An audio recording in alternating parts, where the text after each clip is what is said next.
Nos vamos a meter ahora en el sector del agro, porque miran en particular por estos días un contrato de adhesión, ¿no?, que se daría en forma internacional después justamente de la situación de la suba de retenciones que quedó afuera justamente con la salida de todo el capítulo fiscal. ¿Qué pasa con este tema? ¿Por qué sería interesante para el sector? Y además, ¿cómo están también en relación, por supuesto, del contexto económico? Lo vamos a conversar con Carlos Etchepare, director periodístico de Canal Rural y analista del mercado de granos. Carlos, ¿cómo estás? Buen día.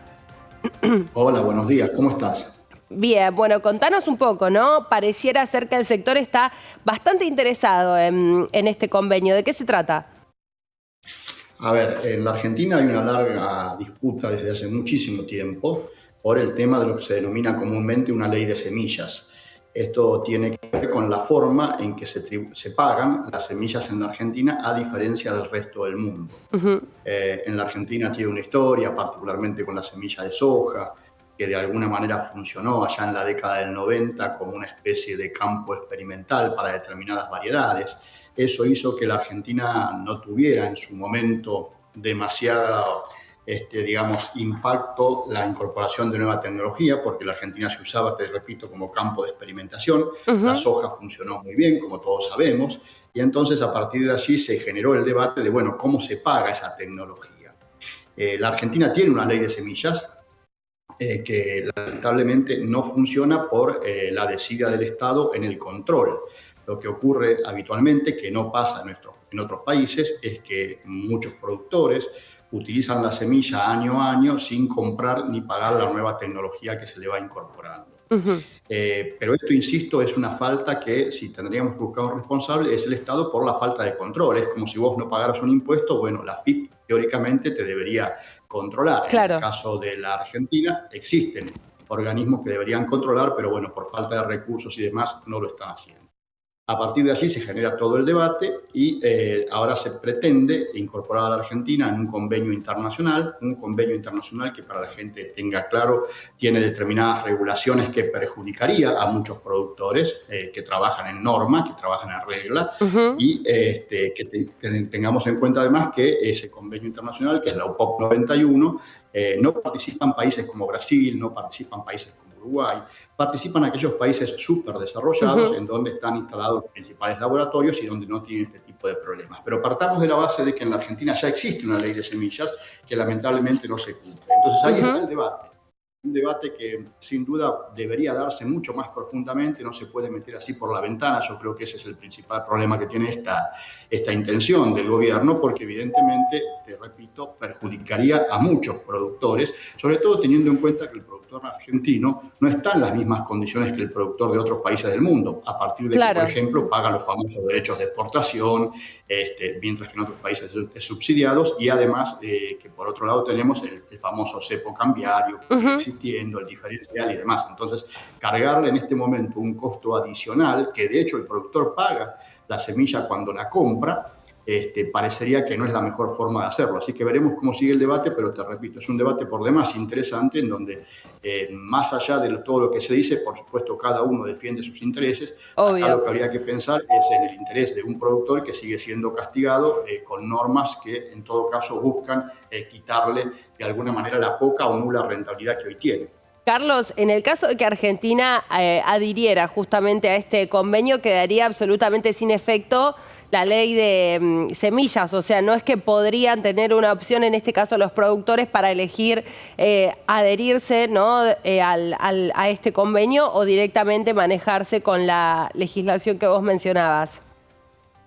A ver, no necesariamente, porque la adhesión al UPOP 91 requiere que a su vez haya un montón de normativas internas, reglamentaciones y demás, que veremos que sale de ahí. Por eso te digo que hay que hacer todo un debate, y entonces meterlo simplemente así como un artículo de una mega ley en donde no hay ni siquiera tiempo para debatir, no creo que sea el mejor camino. Lo ideal sería tratar, como en muchos momentos se trató, de incluir una nueva ley de semillas en donde se decida si la Argentina tiene que participar del UPOP 91 o tiene que hacer otra ley diferente a la que tiene, o adaptar la que tiene, para que se pague lo que corresponde pagar. Acá el debate es hasta dónde corresponde pagar. En otros países del mundo, como te decía, se paga la semilla al momento de la compra.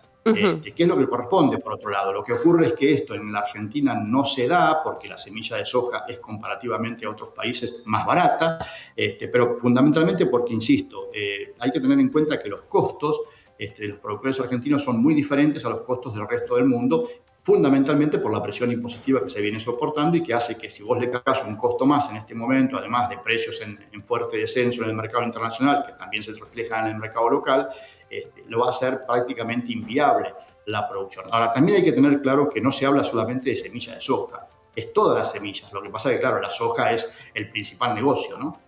Claro, claro, claro. ¿Cómo está la proyección del sector? Hace algunas semanas, Carlos, se hablaba justamente todavía de una cosecha récord, con cómo cambiaron las condiciones climáticas, se hablaba tal vez de un menor ingreso de dólares. Esto es así, se depende mucho, por supuesto, de lo que suceda con el clima. ¿Qué nos dice la proyección que se haya hecho de forma más reciente? Los números empiezan a cambiar a medida que pasan los días y no se dan las lluvias que tienen que darse en determinadas zonas, y además la condición de exceso de calor, por supuesto, perjudica a los cultivos. Por lo tanto, hoy las nuevas estimaciones ya no hablan de la super cosecha, hablan de una cosecha que todavía podría ser importante si se da en los próximos días. ¿De qué estamos pensando? Y bueno, no nos olvidemos que venimos de 3 años de una seca muy fuerte, por lo tanto la tierra, el suelo, no tiene las reservas de agua necesarias para soportar, por un lado, la falta de lluvia de estos días y por otros lados, el alto calor que está soportando la Argentina. Entonces, ya se empiezan a sentir que va a haber una merma en los rendimientos y probablemente las cosechas sean menores. Ahora, ese es un tema, por supuesto no estamos hablando del panorama que tuvimos el año pasado, donde se perdió el 50% de la cosecha, pero a eso se suma la fuerte baja de precios en el mercado internacional. Pasamos una soja que el año pasado la supimos tener en $600 a una soja que por estas horas se está negociando a 430, 440 dólares por tonelada en el mercado internacional. No nos olvidemos que en el mercado local tenemos 33% de derechos de exportación, entonces el productor que el año pasado cobraba en la Argentina 350, 360 dólares, siempre hablamos de dólares oficiales, hoy estaría cobrando 270, 280 dólares, Claro. con un fuerte aumento en los costos también, como soporta hoy cualquier ciudadano de la Argentina, ¿no? No solo en los costos de vida, sino en los costos de producción.